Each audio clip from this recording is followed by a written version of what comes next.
नमस्कार दोस्तों। गाइस, पिछले कुछ समय से लगातार आप कह सकते हैं जो व्यूअर्स हैं उनके सवाल ये आ रहे हैं कि क्या वाकई में इस रेलवे कंपनी में सरकार अपना जो स्टेक है वो सेल करने वाली है। क्या आईआरएफसी में कल एक बहुत भयंकर गिरावट होगी। सरकार कितना स्टेक सेल करने वाली है या कितना रुपए उसे मिलेगा। ऐसे बहुत बहुत सारे सवाल निवेशकों के मन में थे, क्योंकि पिछले कुछ समय में एक यही खबर चल रही है कि भैया जो सरकार है वो इस स्टॉक स्पेसिफिक आप कह सकते हैं इस कंपनी स्पेसिफिक जो स्टॉक है जिसका नाम है आईआरएफसी। जी हाँ, आज ही आईआरएफसी ने 52 वीक नया हाई लगाया था। मेरे ख्याल से 52 के आसपास स्टॉक ट्रेड कर रहा था और जब बाजार क्लोज हुआ है 50 रुपए के ऊपर ये स्टॉक आप कह सकते हैं सेटल हुआ है। कईयों को ये लगा था कि यहाँ से शायद एक बहुत बड़ा ब्रेकआउट होगा और तभी आती है सरकार की गुगली। जी हाँ, सरकार मैं आपको एक चीज़ बता दूँ, कोई भी ऑफिशियल स्टेटमेंट सरकार की तरफ से नहीं आई है।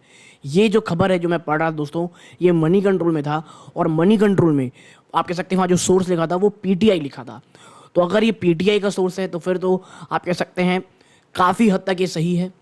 प्लस तमाम अन्य जो आप कह सकते हैं बड़े बड़े जो फाइनेंशियल न्यूज़ जो चलाते हैं वहाँ से भी ये खबर आ रही है कि भाई एक ऑफिशियल हैं, उनका नाम डिस्क्लोज नहीं है, वो ये कह रहे हैं कि सरकार अपना जो स्टेक है आईआरएफसी में वो बेचने वाली है।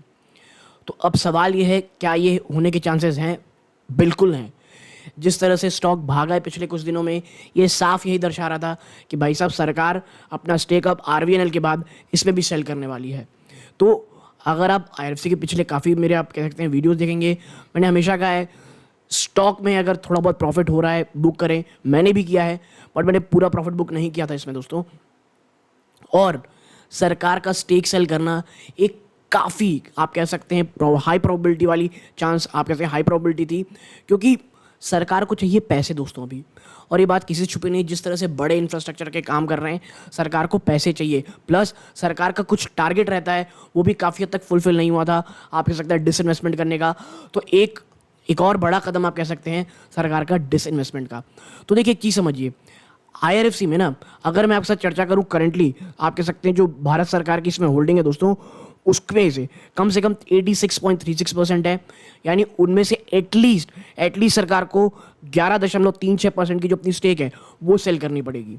और आपको पता भी है सेबी का रूल है कि एटलीस्ट 25% जो आप कह सकते हैं शेयर है वो पब्लिक में होना चाहिए। ठीक है, और सरकार की जो होल्डिंग है वो 75 से काफ़ी ऊपर है, जो मैंने पहले बताया 86.36 है। और अब इसके बाद दोस्तों ये जो तमाम है, अगर जहाँ पे भी नंबर चल रहा है यहाँ पे, यानी आप कह सकते हैं जहाँ पे स्टॉक अभी ट्रेड कर रहा है, अगर उसको भी एक बेंचमार्क मानेंगे कि भाई इसमें हमारा ओएफएस आएगा, तो भारत सरकार को लगभग 7,600 करोड़ रुपए की कमाई होगी इससे। ठीक है, और एक खबर के अनुसार दोस्तों कि सरकार ऑलरेडी काफ़ी हद तक चीज़ों में आगे काम कर रही है। और अगर मैं एग्जैक्टली जो रिपोर्ट जो पढ़ी गई है उसकी वर्ड यूज़ करूं तो देखिए, department of investment and public asset management, जिसे हम दीपम भी कहते हैं, and the railway ministry has started consulting to decide on the quantum. यानी क्वांटम मतलब कितना स्टेक सेल करेंगे। देखिए मिनिमम उन्हें 11.36% तो करना चाहिए, 3 करना है, लेकिन देखिए ये लिस्टिंग ये 5 साल बाद तक आपको करनी है। सरकार शायद थोड़ा भी स्टेक सेल करने की सोच रही होगी कि जिस तरह से उसने आरवीएनएल में काम किया था, ठीक है, एक साथ उन्होंने नहीं सेल किया था, धीरे धीरे करके किया था, शायद उसमें आईआरएफसी में भी आपको इसी तरह की चीज़ देखने को मिलेगी। बट अभी कुछ भी आप कह सकते हैं ऐसा ऑफिशियल नहीं है कितना बेचा जाएगा, क्या बेचा जाएगा। ठीक है, लेकिन हाँ ये फॉर श्योर है कि आप कह सकते हैं बाजार में ये खबर काफ़ी चल रही है कि भैया आईआरएफसी में जो सरकार है वो स्टेक सेल करने वाली है। अगर ऐसा होता है, मुझे कल ऐसा लगता है कि एक सडन नीजक रिएक्शन शायद देखने को मिले आपको। ठीक है, स्टॉक 50 के ऊपर है, काफ़ी स्ट्रॉन्ग है, देखना ही होगा अगर वहाँ से कोई बड़ी गिरावट नहीं शुरू होती है तो स्टॉक कहाँ तक जाएगा।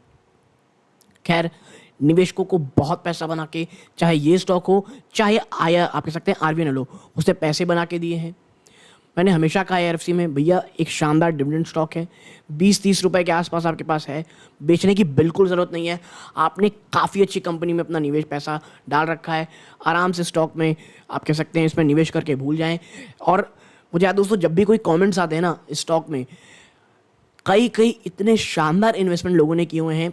एक खबर में पढ़ रहा था, 20 कमेंट सेक्शन पढ़ रहा था, काफ़ी पहले का कमेंट है वो, कि भाई 21 रुपये में 10,000 शेयर खरीद रखे हैं और आने वाले 10 साल का विजन है।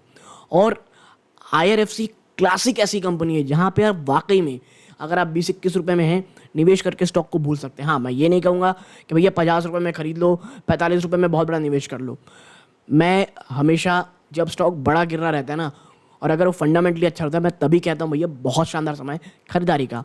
अब इतना ज़्यादा चलने के बाद अगर आपको निवेश करना ही है, बहुत धीरे धीरे कर सकते हैं। ये मेरी पर्सनल राय है दोस्तों। मैं या मेरी फैमिली मेम्बर IRFC में बिल्कुल होल्डिंग रखते हैं दोस्तों, और कई बार IRFC मैंने काफ़ी अच्छे आप कह सकते हैं ट्रेड्स भी ले रखे हैं, ठीक है। लेकिन करेंटली इन्वेस्टमेंट के स्टॉक्स में मेरे बचे हुए हैं और मेरा विजन काफ़ी लंबा है। अच्छा स्टॉक है, एक कह सकते हैं पोर्टफोलियो को कंसिस्टेंसी प्रदान करता है, ठीक है।